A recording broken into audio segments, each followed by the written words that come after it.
በርካቶች በጉጉት ሲጠብቁት የነበረው ዜና ዛሬ ራሳቸው አሰልጣኝ ሚኬል አርቴታ አረጋግጠዋል። ይህም እንግዲህ በርካታ የአርቴታ ሰራዊት የአርሰናል ደጋፊዎችን በሙሉ ያስደሰተ ዜና ሆነዋል። አርሰናሎች ምንም ያስደስት መረጃ አገኙ። በሌላ በኩል መድፈኞቹ ተጫዋች ለማስፈረም ከፍተኛ ገንዘብ እንደመደቡ ሲሰማ ከአሌክሳንደር አይዛክ ይልቅ ግን ሌላ አጥቂ እንደሚፈልጉ ተሰምቷል። የትኛው አጥቂ ነው? ሪካርዶ ካላፊዮሪም ጉዳት አጋጥሞታል። ዛሬ እንመለከተዋለን። ሰላም ጤና ይስጥልኝ ውድ አድማጭ ተመልካቾቼ እንደምናችሁ፣ አብርሃም ፍቅሬ ነኝ። እንደተለመደው የስቱዲዮ ሰዓቴን አክብሬ ተገኝቻለሁ። በዛሬው ዕለት ወሳኝ የተባሉ እነዚህን መረጃዎች ወደ እናንተ አደርሳለሁ። ለቻናሌ አዲስ ሆናችሁ የደወል ምልክቷን በመጫን ቤተሰብ እንድትሆኑ በአክብሮት እየጋበዝኩኝ እንደ ሁልጊዜው ቪዲዮ ለበርካቶች እንዲዳረስ ከመጀመራችሁ በፊት ላይክ እንድታደርጉ በአክብሮት እየጋበዝኩኝ በቀጥታ ወደ መረጃዎቹ ልውሰዳችሁ። ለበርካታ ወራት ከሜዳ ርቆ የነበረውና መቼ ነው ወደ ሜዳ የሚመለሰው የተባሉ በርካታ አስተያየቶች ሲሰጡበት የነበረው የአርሰናል በአሁኑ ትውልድ የአርሰናሉ ምርጥ ተጫዋች ማለት የሚቻለው እንግሊዛዊው ጥቁር ኮከብ ቡካዮ ሳካ መቼ እንደሚመለስ አሰልጣኝ ሚኬል አርቴታ ዛሬ ከነገው የፉልሃም ጨዋታ በፊት በሰጡት አስተያየት ተናግረዋል። በነገራችን ላይ የእንግሊዝ ፕሪሚየር ሊግ ነገ ምሽት ሲመለስ መድፈኞቹ ፉልሃምን የሚያስተናግዱበት ጨዋታ በጉጉት ይጠበቃል። ይህ ጨዋታ በጉጉት የሚጠበቀው ለፕሪሚየር ሊጉ ሳይሆን አርሰናል ቡካዮ ሳካን ያሰልፋል አያሰልፍም፣ ቡካዮ ሳካ የፉልሃም ጨዋታ ላይ የሚሰለፍ ከሆነ መድፈኞቹ ቀጣይ ሳምንት ማክሰኞ ለሚገጥሙት ሪያል ማድሪድ ጥሩ ስነ ልቦና ይኖራቸዋል በሚል በርካቶች የነገውን ጨዋታ ይጠብቁታል። ታዲያ አንዳንድ የእንግሊዝ የሚዲያ ምንጮች ቡካዮ ሳካ ገና በርካታ ቀናት ይቀሩታል፣ አልተመለሰም ወደ ሜዳ እያሉ የውሸት ዜና ሲያራግቡ ነበረ። እኔ ደግሞ በተደጋጋሚ እንደሰራውላችሁ ቡካዮ ሳካ ለጨዋታ ሙሉ በሙሉ ዝግጁ መሆኑን ነግሬያችሁ ነበር። ይህንን የሚያረጋግጥ መረጃ ነው ዛሬ ሚኬል አርቴታ የተናገሩት። አሰልጣኝ ሚኬል አርቴታ ምን አሉ? ቡካዮ ሳካ ለነገው ጨዋታ ሙሉ በሙሉ ዝግጁ ነው ሲሉ በገዛ አንደበታቸው ዛሬ መስክረዋል። አሰልጣኝ ሚኬል አርቴታ እንደተናገሩት ከሆነ ለበርካታ ወራት ከሜዳ የራቀው የናፈቅነውና በሜዳ ላይ ያጣነው ጥቁሩ ተጫዋቻችን ቡካዮ ሳካ ነገ ሙሉ በሙሉ ወደ ሜዳ ይመለሳል። አብሮን ነገ ከስኳዱ ጋር ይቀላቀላል። ሙሉ በሙሉ ለጨዋታ ዝግጁ ነው ሲሉ መስክረዋል። ታዲያ ቡካዮ ሳካ ነገ በቋሚነት ይጀምር ወይስ ተቀይሮ ገብቶ የሚለው አሁንም ጥያቄ ምልክት ውስጥ ቢሆን በርካታ የመረጃ ምንጮች እንደሚያሳዩት ግን ቡካዮ ሳካ ተቀይሮ ወደ ሜዳ ሊገባ እንደሚችል ነው። ምክንያቱም ቡካዮ ሳካ ቀጣይ ሳምንት እጅግ ወሳኝ ለሆነው የሪያል ማድሪዱ የሻምፒዮንስ ሊግ ፍልሚያ በታላቅ ሁኔታ ስለሚፈለግ ነገ ምናልባትም ተቀይሮ ሊገባ እንደሚችል እየተገለጸ ሲሆን አሰልጣኝ ሚኬል አርቴታ ግን ቡካዮ ሳካ ለነገው ጨዋታ ከቡድን ስብሱ ጋር አብሮ እንደሚጓዝና ዝግጁ እንደሆነ ሙሉ በሙሉ አረጋግጧል ማለት ነው። በነገራችን ላይ የቡካዮ ሳካ መመለስ ለመድፈኞቹ እጅግ ወሳኝ የሚሆንበት ምክንያት ባለፉት ጨዋታዎች እንደተመለከታችሁት ያለ ቡካዮ ሳካ አርሰናሎች የግብ ዕድል መፍጠር ተቸግረው በተለይም በፕሪሚየር ሊጉ በርካታ ነጥቦችን ጥለው ከሊቨርፑል በ12 ነጥብ እንዲርቁ ምክንያት ሆኗል። ይህም ደግሞ የቡካዮ ሳካ አለመኖር የፊት ለፊት ተጫዋቾቻቸውን ጫና እንዲሳሳ አድርጎታል። ቡካዮ ሳካ በሜዳ ውስጥ ሲኖር በርካታ ተከላካዮች እሱን ለመያዝ ሲሉ ተጫዋቾች ይቀንሳል። እንደዚሁም ደግሞ ከማርቲን ኦዲጋርድም ሆነ የፊት ለፊት መስመር አጥቂነት ጫወቶት እንደ ካይ ሃቨርት ካሉ ተጫዋቾች ጋር ያለው መናበብ ለአርሰናል በርካታ የግብ ዕድሎችን መፍጠር የሚያስችለው ተጫዋች እንደሆነ ይታወቃል። ስለዚህ የቡካዮ ሳካ መመለስ አርሰናል ማርቲኔሊም ስለተመለሰ በክንፍ በኩል እንደተለመደው በርካታ የግብ ዕድሎችን መፍጠር የሚያስችለውን ሁኔታ ይፈጥራል ማለት ነው።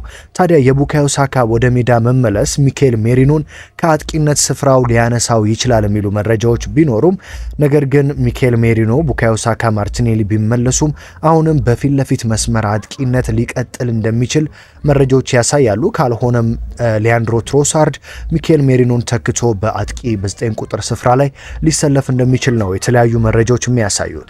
በሌላ በኩል አርሰናል የኒውካስትሉን ተጫዋች አሌክሳንደር አይዛክን ሳይሆን በይበልጥ ማስፈረም የሚፈልገው የስፖርቲንግ ሊዝበኑን ተጫዋች ቪክተር ዩክሬሽን እንደሆነ ተረጋግጧል።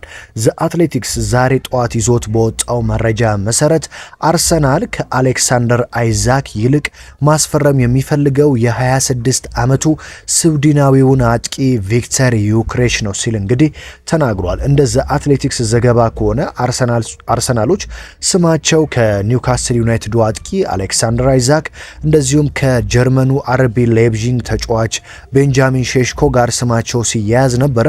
ነገር ግን አሰልጣኝ ሚኬል አርቴታም ሆኑ አዲሱ የመድፈኞቹ ስፖርቲንግ ዳይሬክተር አንድሬ ቤርታ ለአርሰናል አጫዋች ምቹ ነው፣ ተገቢ ነው ብለው የሚያስቡት የስፖርቲንግ ሊዝበኑ አጥቂ ዩክሬሽ እንደሆነ ተሰምቷል ማለት ነው። በተለይም አዲሱ የአርሰናል ስፖርቲንግ ዳይሬክተር አንድሬ ቤርታ የቪክተር ዩክሬሽ ከልብ አድናቂ እንደሆኑ ሲሰማ የመጀመሪያ ስራቸውም እሱን ወደ አርሰናል በክረምቱ ማምጣት እንደሆነ ተሰምቷል።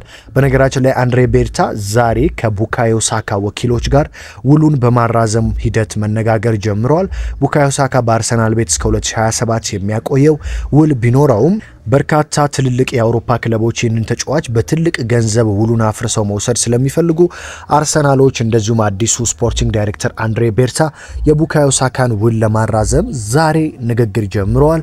ታዲያ የእሱን ውል ካራዘሙ በኋላ የዊሊያም ሳሊባ ይቀጥላል።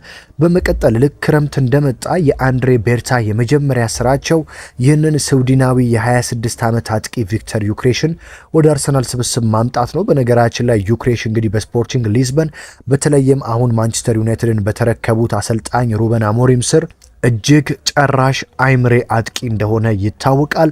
ከኳስ ጋር ምቹ የሆነ ተጫዋች ነው። ከኳስ ውጪም እጅግ ምቹ፣ በጭንቅላቱም በእግሩም የሚያስቆጥራቸው ግቦች አንድ አጥቂ ሊኖረው ይገባል የሚባለውን ሁሉንም ነገር ያሟላ ሲሆን አርሰናሎችም እንግዲህ ይህንን ተጫዋች ወደ ስብስባቸው የሚቀላቅሉ ከሆነ ለመድፈኞቹ የፊት ለፊት መስመር ጥራት ትልቅ እገዛን እንደሚያደርግ ነው የሚጠበቀው። አርሰናሎች ዩክሬሽን ወይስ አሌክሳንደር ኢዛክን ወይስ ቤንጃሚን ሼሽኮን ማንን ያስፈርማሉ የሚለው ጥያቄ አሁንም በንጥልጥል ያለ ነው። ምክንያቱም ቪክተር ዩክሬሽ በርካታ የአውሮፓ ክለቦች ይፈልጉታል።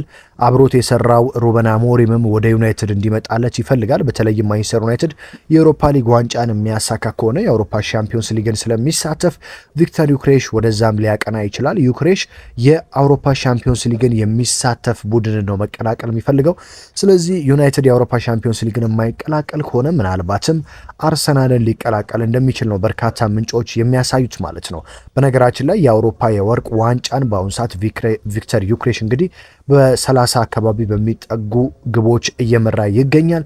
ቪክተር ዩክሬሽ ታዲያ የክረምቱ የአርሰናል የመጀመሪያው ግብ እንደሆነ ዘ አትሌቲክስ አስነብቧል ማለት። በተያያዘ መረጃ የአርሰናሉ የተከላካይ ስፍራ ተጫዋች ሪካርዶ ካላፊዮሪ ጉዳት እንደገጠመውና ምናልባትም ከሪያል ማድሪዱ ጨዋታ ውጪ ሊሆን እንደሚችል አሰልጣኝ ሚኬል አርቴታ ተናግረዋል።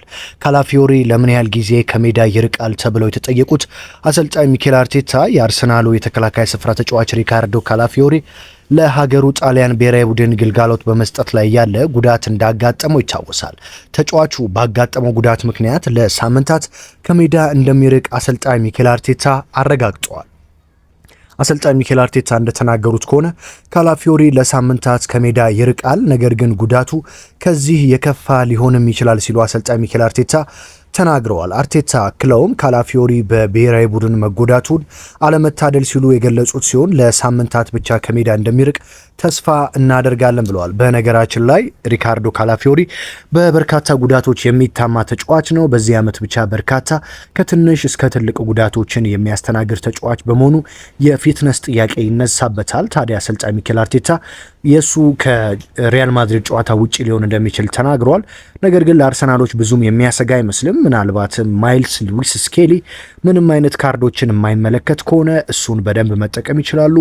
እንደዚሁም እንደ ቤንጃሚን ዋይት ያሉ ተጫዋቾችን በሪቨርስ መጠቀም ስለሚችሉ ይህን ያህል የሪካርዶ ካላፊዮሪ ጉዳት ብዙም አሳሳቢ እንዳልሆነ እየተነገረ ይገኛል። ዛሬ እንግዲህ የአርሰናሉ ወሳኝ ተጫዋች ቡካዮ ሳካ ወደ ሜዳ መመለሱንና ኮንትራቱን ለማራዘም ንግግር እንደጀመረ ነገርኳችሁ።